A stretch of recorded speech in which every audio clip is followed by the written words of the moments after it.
was 7:42 on a Monday morning. A big semi-truck backed into the parking area at Caldwell Powertrain. The driver threw a paper for the delivery onto the workbench and said, "Just one thing. CEO Verrain needs you to sign this." She told him that a simple mechanic in the woods could keep the junk. He turned around and opened the back of the trailer. 6 engine blocks were there, covered in dirt and with dents in them, lined up like dead bodies on the concrete floor. Holt walked over to engine block number 3. He cleaned the dust off the mark on the metal. His hand shook. It was not from feeling embarrassed, but because he knew what it was.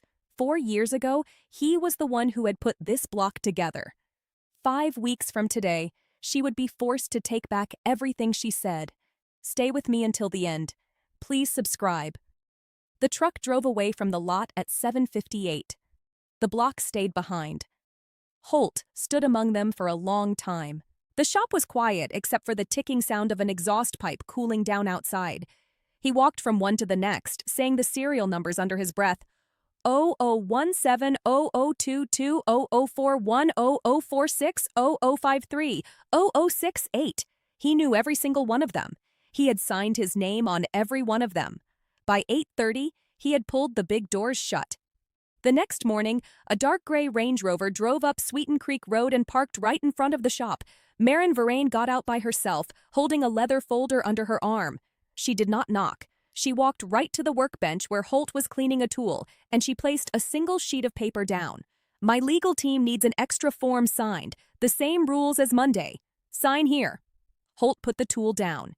He did not look up at first. He read the extra form line by line. Marin watched him with the bored patience of a person who had never in her adult life had to wait for a worker to finish reading. "Take as much time as you need, Mr. Caldwell. I am sure these words are new to you." He did not reply. He turned the page and read the 4th part again, then signed his name. She had expected him to ask a question, try to negotiate, or show some sign of worry. He did nothing. She slid the signed paper back into her folder. As she turned to leave, she let her eyes look around the shop. The toolboxes were organized, the stands for the engines were clean, and there was a poster on the wall from a 2014 race with the car that had number 17 on the door. She stopped there for a second, then kept walking toward the door. "You have a cute little place here. Very simple." She shut the door behind her without waiting for him to say anything back. Holt listened to the car drive away. He said one thing to the empty room, the way a person checks an idea to see if it makes sense. "Are you certain you do not want to keep block number 3, Ms. Verrain?" He was not saying it for her. He was saying it for the part of himself that was already deciding what to do next. In the corner of the small office, a child looked up from a paperback book. Wren was 9. She had her mother's eyes and her father's quiet way. "Dad, your hand was shaking again." "I am okay, sweetie." He walked across the office, opened the bottom drawer of an old metal desk, and pulled out a folder that was yellowing at the edges. Inside were drawings of parts with notes written by hand and signed at the bottom corner. H. Caldwell, Chief Engineer. He put the folder on the desk and sat down next to Wren. "I am going to be busy for a few weeks, kiddo. I have an old friend to call tonight." Wren leaned against his arm. The lamp on the desk made a soft yellow circle around both of them. "Is it a good friend?" "Yes, the best one I have left." That night, after Wren was asleep, Holt picked up the phone and dialed the one number in his list that he had not called in 3 years. "Dell, it is me. I need you to come to the shop. There is something you have to see yourself." Del Mosby got there the next morning at 6:15 in a pickup truck that was very old. He walked into the garage, stopped after 4 steps, and did not say a word for a full minute. He walked over to block number 3, knelt down, read the serial number, and looked up at Holt with tears in his eyes. Verrain was really going to throw them out. Holt gave him the contract for the trash. Del read it once and shook his head slowly. 4 years of your life, right here on this floor. He stood up, wiped the dust off his pants, and turned to look at Holt. "You need to hear something. Wallace Verrain picked you himself in 2009. 3 other people had already been checked. He chose you over everyone else on the team. He told me one time that you were the only man he had ever met who understood how a special heritage engine should feel. Holt did not reply. He knew some of that, but not all of it. And the reason you left in 2018, it was not only about Eleanor. The leaders of the company held onto your pay for 93 days while she was getting sicker. It was $2.4 million. They told you that you could only have it if you signed a paper saying you would not work for anyone else, but you could not sign that without giving up your own designs. You left with nothing. Wallace was in another country when that happened. He came back to fire the boss, and then he had a stroke before he could finish the paperwork. Holt put both hands flat on the table. Marin does not know any of that. She does not know who you are. She does not know who the bad boss is. She walked into her father's company a year ago carrying sadness in one hand and money papers in the other, and the bad boss has been telling her what to do ever since. I am not going to tell her. Dell looked at him for a long time. You are going to fix 6 engines and let her think you are just a mechanic she was mean to? I am going to fix 6 engines because they deserve to be fixed. The rest is for her to figure out. Dell let out a long breath. Okay, what do you need? A new part for number 5, new sleeves for number 1, and your help for 8 weeks. You have it. That same evening, in a glass office on the 32nd floor in the city, Marin sat at her desk looking at business papers. She closed her laptop and looked at a framed picture on a shelf. Her father, Wallace, in 2014, standing next to a man in a white lab coat and safety glasses. The other man's face was mostly hidden by a hat. She had walked past that picture 1,000 times. She had never asked who he was. She turned off the light on her desk and grabbed her coat.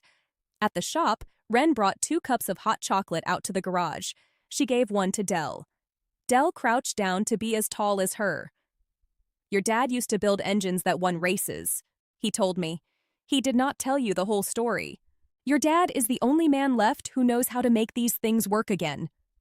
Wren thought about this with the serious look only a 9-year-old can have. Then I will bring him hot chocolate every night until he is finished. Dell laughed for the first time in many months. Holt watched them both from the bench, and for the first time in 4 years, he did not feel alone in his own shop. By Thursday of the first week, Holt and Dell were working 14-hour days. Block number 1 was on the table to be fixed. Block number 5 had been taken apart, waiting for its custom part. Holt's hands moved with the perfect memory of someone who had done this for 8 years. That morning, Marin's assistant called. The office needed one more signature, and she wanted to do it in person at a coffee shop in town at 10 o'clock. Holt washed his hands 2 times. He did not change his shirt. The cloth had a line of black grease on the arm that would not come out, and he did not try to hide it. The coffee shop was busy at 10 o'clock. People were sitting by the window, a book club was at the long table, and 2 tourists were at the counter. Marin had picked the table in the middle on purpose. She sat with her lawyer on her left and 2 helpers on her right. 3 big folders were stacked between them. A warm drink was in front of each of the 4 people on her side. Across from her, there was an empty chair and a glass of water that was already poured. Holt walked in 5 minutes after 10 o'clock. The bell above the door rang once. He had a folded newspaper in one hand and the contract from Monday in the other. He stopped just inside the door to wipe his boots on the mat. Marin looked up, let her eyes look from his boots to the dirty spot on his shirt to the grease still visible under his thumbnail. And she said, loud enough for the next table to hear, "Mr. Caldwell, next time maybe you could wash your shirt before meeting with my lawyers." Or do they not know the difference here between a shop floor and a meeting room? The helper on her right laughed, a short, sharp sound. The book club went quiet. A man 2 tables away picked up his phone and pointed it toward Marin's table without putting it down. A woman by the window in a heavy work jacket put down her drink and watched. Holt did not stop moving. He walked across the room at a steady speed, pulled out the chair across from Marin, sat down, and put his newspaper on the table. He reached for the top folder. Can I read the document? By all means, take your time. We are not paying you by the hour. The helper laughed again. Holt took his time. He read the first part. He read the second part. He read the third part. He turned the page and read the fourth part twice. He turned to the last page, took the pen the lawyer gave him, and signed in 3 places without saying a word. He pushed the folder back across the table. He did not raise his voice. He did not look away. Are you sure you do not want to keep block number 3, Miss Verrain? Marin's cup stopped halfway to her mouth. She had heard him say that line one other time, except she had not been there to hear it. She only had the words now and the way he was looking at her when he said them. For a moment, she could not explain why she felt a cold shiver down her back. Holt stood up.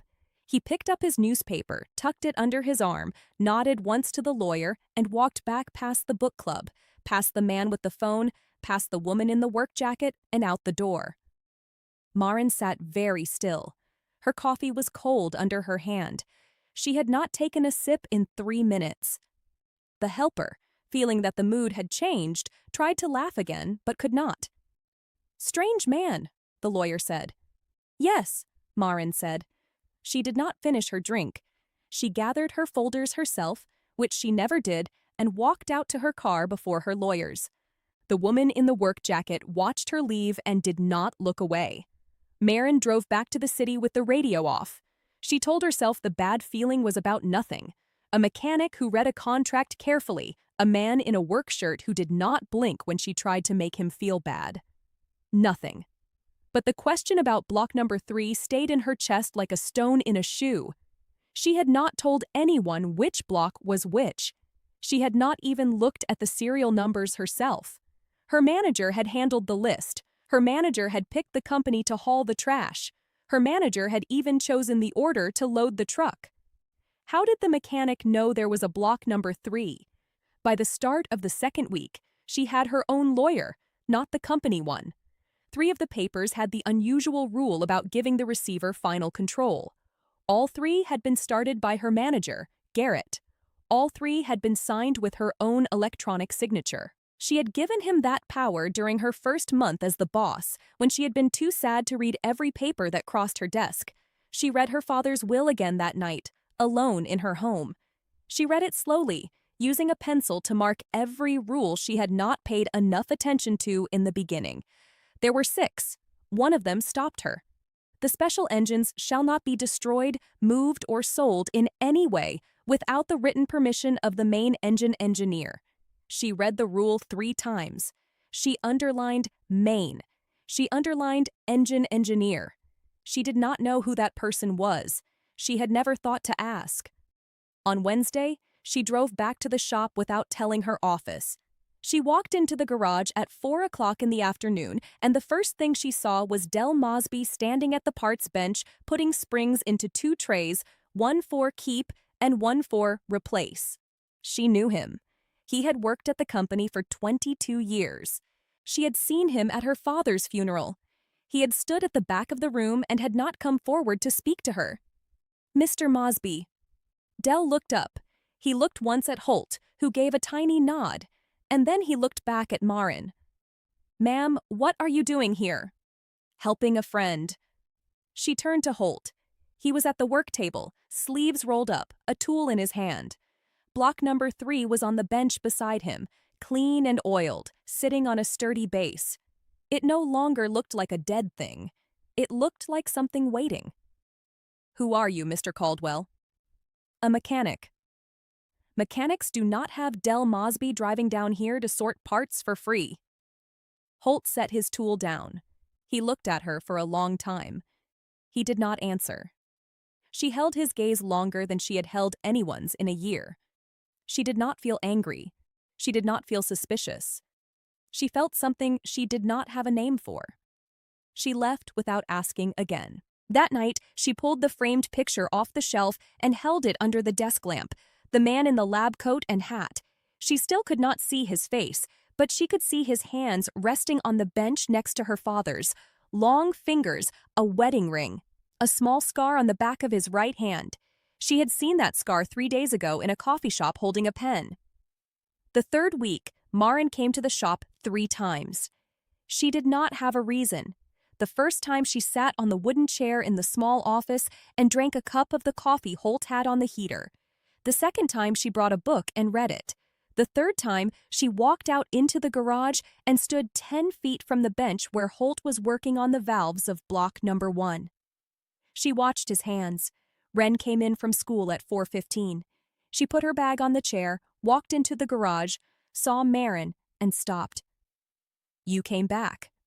"I came back. Do you want to read with me? I have a book about engines." Maren opened her mouth to say no. She said yes instead. They sat in the office, the book between them on a low table. Wren explained how an engine works in the way only a serious 9-year-old can. Intake, squeeze, fire, exhaust.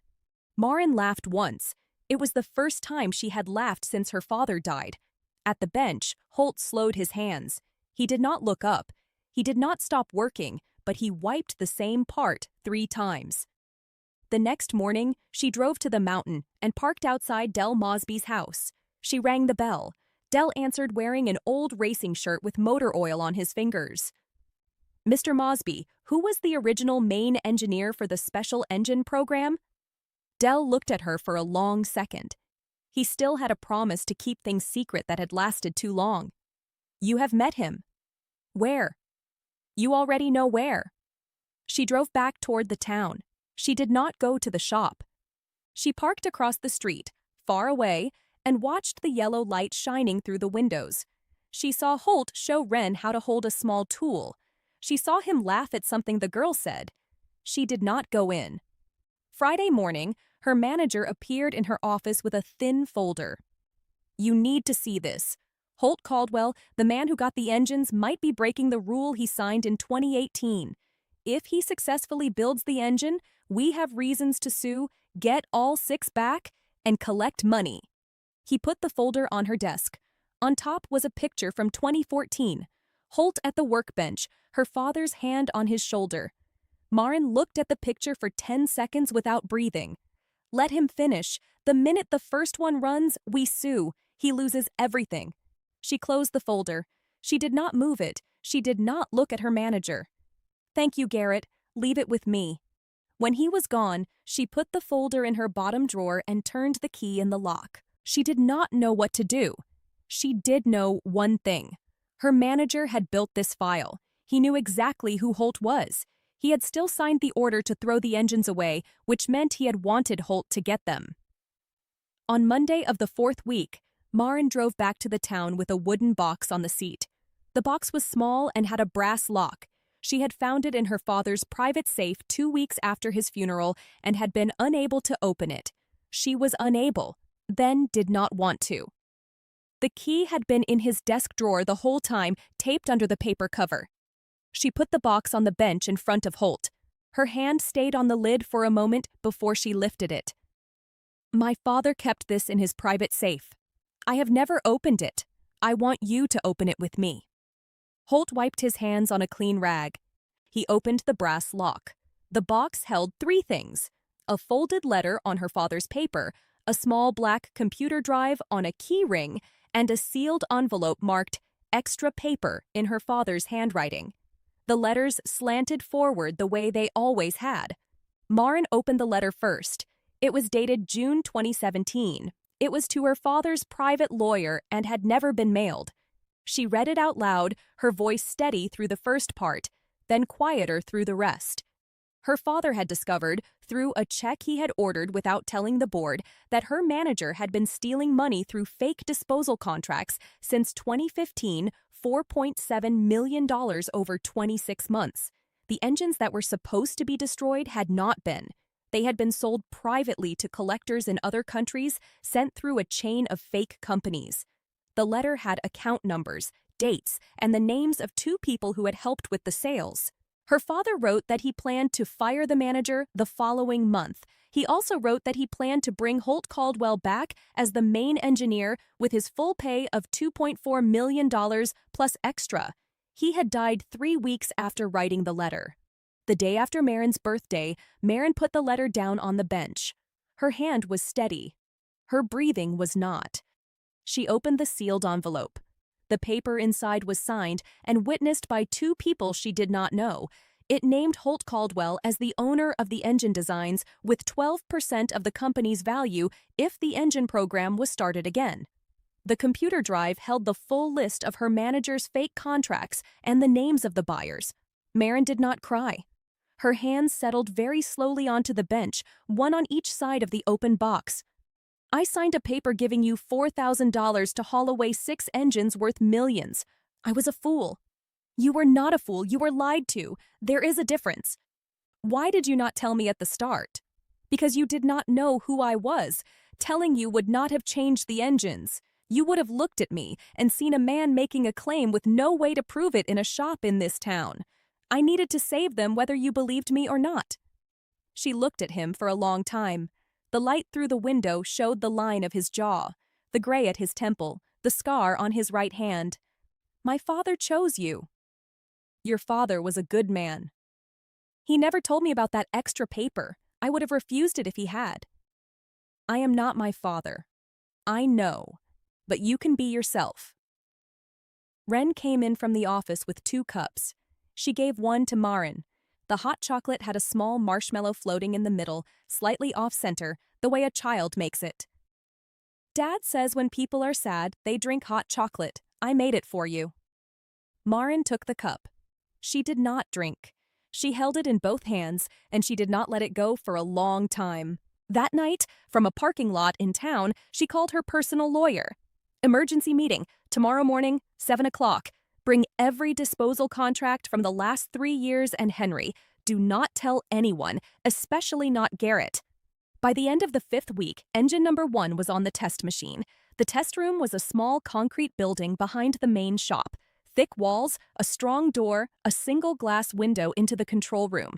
Holt had built the room himself in 2020, paying for the soundproofing in small parts over 8 months. Holt set the wires, the fuel line, the ignition, and the coolant. He checked each connection twice, then a 3rd time. He had not slept more than 4 hours a night in the past 2 weeks. His hands were steady. Wren sat in the booth with ear protection and a book. Dell stood at the computer. Maren stood beside Holt, 3 feet from the engine itself. The smell of fresh oil and warm metal was in the air. She had taken off her jacket. Her sleeves were pushed up to the elbow, which was something he had never seen her do. You start it. Me? Your father always had someone from outside the engineering side start the first one. He said it was how you knew the engine would accept a new pair of hands. She put her hand on the start switch. She looked at him once. He nodded. She pressed it. The motor turned. The engine coughed. Then it started. The engine settled into the deep, steady sound that it had always been known for, and the needles on the machine began to move. Holt's eyes did not leave the dials. The power went up. The heat stayed in the safe zone. The machine showed 612 horsepower, a little bit higher than the original version. Dell let out a breath, the sound almost a laugh. What did you do to the timing, son? I had 8 years to think about how to do it better. Maren watched the engine she had paid $4,000 to throw away pull its own weight on the test machine. She did not move for a long minute. The vibration came through the floor into her feet and up her legs. She remembered suddenly sitting on her father's shoulders at a test session years ago, holding her hands over her ears while he laughed. Then she picked up her phone and walked to the corner of the room. She made one call. Mr. Bellini, Maren Verrain, I have 6 restored engines better than the original. Test verified. The voice on the other end paused. Who certified them? Holt Caldwell. The pause was longer this time. Holt Caldwell, the original chief engineer of that program? Yes.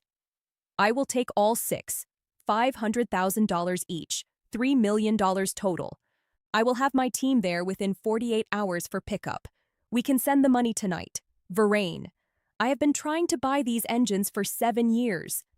I know. I read the file last night. Maren set the phone on the bench. She walked back to Holt. He had turned the engine off. The machine was cooling down, the needles dropping. You did not need me to sell them. You could have sold them yourself the day I left. You needed them. I needed them fixed. The selling was always yours. Why? Because they were not mine to sell. Your father built the program. You inherited it. I only built the engines." She did not answer. She put a hand on the cooling cover and held it there until it stopped being warm. That Monday evening, the manager came to her office in the city with a sealed envelope and a soft, satisfied smile. He had brought 2 of his own lawyers. He had brought a press statement. "I think we are ready to file. Caldwell finished the first engine yesterday. We have him." Marin slid a folder across the desk to him. It was not the folder he had given her 2 weeks earlier. He opened it. The first page was a bank record from a fake company. June 2016. Signed by Garrett A. Voss. The color went out of his face by the 3rd page. By the 5th page, his hands were no longer steady. She pressed the button. "Security, please escort Mr. Voss out of the building. Now." The Wednesday after, Marin walked into the board meeting with 3 folders and Holt beside her. He wore a clean shirt. He did not pretend it was a suit. The board had been told only that the meeting was about a big money matter and that the manager would not be there. There were 9 board members. 3 of them had been there when her father was still alive. 6 had been added in the 18 months since. Marin laid out the evidence in 42 minutes. She did not raise her voice once. The fake contracts, $6.8 million stolen across 9 years, the bank wires, the money stolen from Holt's pay in 2018, traced to an account her manager controlled. Del Mosby's signed statement, the letter from her father, the extra paper. The board sat very still. The lawyer at the end of the table asked no questions. When she finished, the silence lasted for almost a full minute. Someone at the end finally asked about the $3 million wired this morning. Full amount to the company bank account, no money taken by the shop. Mr. Caldwell refused the money in writing before the sale closed. Who restored the engines? Marin nodded toward Holt. This man, the original main engineer, the man my father chose in 2009. She presented the extra paper. 12% of the company, owner of the designs. The vote was yes before she had finished reading. 3 of the older members stood up. One of them, a man who had known her father for 40 years, walked to the end of the table and shook Holt's hand without speaking. The engine program was started again by the board within the hour. Holt was named the main engineer, reporting directly to her, not through the old manager. The $2.4 million that had been stolen in 2018 was given back immediately with 9 years of interest. The manager was arrested by the end of the week. His money was frozen by the law. The press release was written by Marin and went out on Friday morning. When the meeting ended, Holt and Marin walked together to the garage. The afternoon light came in low, shining across the painted lines. They were not touching. They were walking at the same speed. "You are not moving to the city?" "No. Ren's school is in town. The shop is in town. I will drive 2 hours each way, twice a week. I am used to longer drives. I drove farther than that to take my wife to her treatments." It was the first time he had said her name in front of Marin. He did not stop walking when he said it. She stopped beside her car. She did not open the door. The keys hung loose in her hand. "Or I could come to this town more often." "You could." She looked at him. The light hit the edge of her face and the line where she had set it against the day. "Thank you for the 6 engines and for the rest of it. The things you did not say. The things you let me figure out on my own." "You do not have to thank me." "I am going to anyway." She got in the car. He watched her pull out of the garage. Then he drove the 2 hours home with the windows down and the radio off, the way he had not driven in 9 years. That night, in the office at the back of the shop, Ren looked up from her math homework. "Dad, is Ms. Marin going to come here to see us?" He sat down beside her and pushed a strand of hair behind her ear. The lamp on the desk was the same lamp that had been on his father's desk in 1992. "Maybe, sweetie, maybe." The town turned in early October. Red leaves along the road. The air had the clean, cold feel that came down from the mountains after the first frost. Marin rented a small house on the road, 11 minutes from the shop. 2 bedrooms, a porch, a wood stove she did not yet know how to use. She drove up Friday evenings and back to the city on Sunday nights. She did not call it anything yet, neither did Holt. She had moved into the role of boss, with a new kind of quiet. The board had stopped questioning her after the meeting about the manager. She had hired a new helper from outside the company, a woman who had run engineering for a small Italian company for 9 years. Marin spent Tuesday mornings on the phone with her, going through the program. On Saturday mornings, she let Ren teach her how to peel apples. Ren had a small knife, a present from her father. She held it with the seriousness of a doctor and showed Marin how to take the peel off in one long spiral. Marin's first 3 apples ended in pieces, her 4th ended in one curl. Ren said, "That is better, Ms. Marin. Dad will be proud." Holt watched from the kitchen doorway and did not say anything. The water boiled behind him and he turned away to lift the pot off the fire. When he turned back, Marin was teaching Ren how to fold the peel into a small rose, the way her own mother had taught her years ago. In the afternoons, he took her into the shop. 3 new engines were on the bench. He and Dell were 6 weeks into it, redesigning the block from the base up. Marin sat on the wooden chair and watched him work the way she had watched him in week 3, except now the quiet between them was a thing they shared instead of a thing she was studying. "Do you miss the city?" "I drive there every Tuesday." "That is not what I asked." He set down his tool.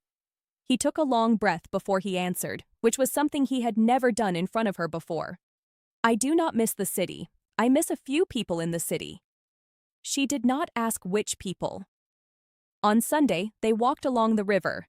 Ren ran ahead, throwing flat stones across the slow water. Holt and Marin walked behind her 2 paces apart. The leaves had begun to fall. The air smelled of damp earth and cold stone. "Your father believed in timing. He used to say a good engine depends on it, the right moment, not early, not late, and a life, the same." They walked a long way without speaking. Ren turned and waved at them from a flat rock above the water. That evening, before she left for the city, Holt handed her a small wooden box. She opened it. Inside was a single engine part, made of bronze, polished to a soft shine. The base had words on it: VP7, serial 0017, race 2014. "What is this?" "A piece of the first engine you started. I kept it from the test." "Why are you giving it to me?" "Because you should have something that started under your hand." She did not say thank you. She put the box on the seat, looked at him for 1 second, and pulled out of the driveway. The next Friday she came back, and the Friday after that. 6 months later, at a famous racetrack, the second weekend of March. The engine program had been started again in December. The car had the number 17 on the door, the same number that had won in 2014. The paint colors were the same. The driver was the son of the man who had won that race 11 years before. Ren was 10 now. She stood between Holt and Marin in the garage, ear protection on, a small notebook in her hand. She tracked the numbers the way the engineers did, lap times in one column, fuel numbers in the next, in a careful child's hand. She had asked Holt 3 weeks earlier whether she could come along. He had said yes before she finished the question. The race ran 4 hours. The 17 car led its group for 3 of them. The engine never strayed from the safe zone. The driver came on the radio at lap 198. His voice tight with focus but steady, asking for fuel numbers. Holt answered him himself, leaning over the console. The car crossed the line first in its class. The garage cheered. The crew threw their hats in the air. Dell, watching from the wall, pumped one fist and then walked away to wipe his eyes where no one could see him. Ren turned and threw herself into Holt's chest. He caught her, one arm around her, and the other he extended toward Marin. Marin stepped into the circle of his free arm. She let his hand close on her shoulder. It was not long, a few seconds, long enough for Ren to look up between them, smile once, and turn back to watch the team lift the trophy. That night, on the balcony of the hotel above the beach, Ren was asleep in the next room, the engine book open on her chest. The ocean moved in long, slow lines under the moon. Marin stood at the rail. Holt came out and stood beside her, not close, not far. "My father would be proud." He was proud, before I ever met you again. She was quiet for a long time. The wind off the water moved her hair. You know, I signed a paper giving you $4,000 to haul away 6 engines. I called you a simple mechanic in a coffee shop in front of 3 lawyers and a room full of strangers. In the end, those 6 engines brought me here. It was not the engines that brought you here. What was it? He did not answer. He looked at her. She understood. She did not need the words. They stood at the rail for a long time without speaking. The wind off the water moved her hair against her cheek. He did not reach for it. She did not move away. She placed her hand on the rail beside his, not touching, close. He thought then about what her father had said in the shop in 2017. A good engine depends on timing, the right moment, not early, not late. He thought about his wife and the 4 years he had walked through alone with Ren and the 6 dirty blocks on the concrete floor 7 months ago. He thought about the woman who had stood in his garage in a car and called his shop rustic and how she was standing beside him now at a rail above the ocean in a place neither of them had planned to be. Maybe a life had timing too. Maybe Marin had come not too early and not too late. Maybe she had come exactly when he was ready to let another person walk into the shop without breaking what he had carefully kept. She turned her face toward him in the dark. She did not say anything. The waves kept their long, even rhythm below them. In the next room, Ren slept with the engine book rising and falling on her chest. Some things did not need to be said to be known.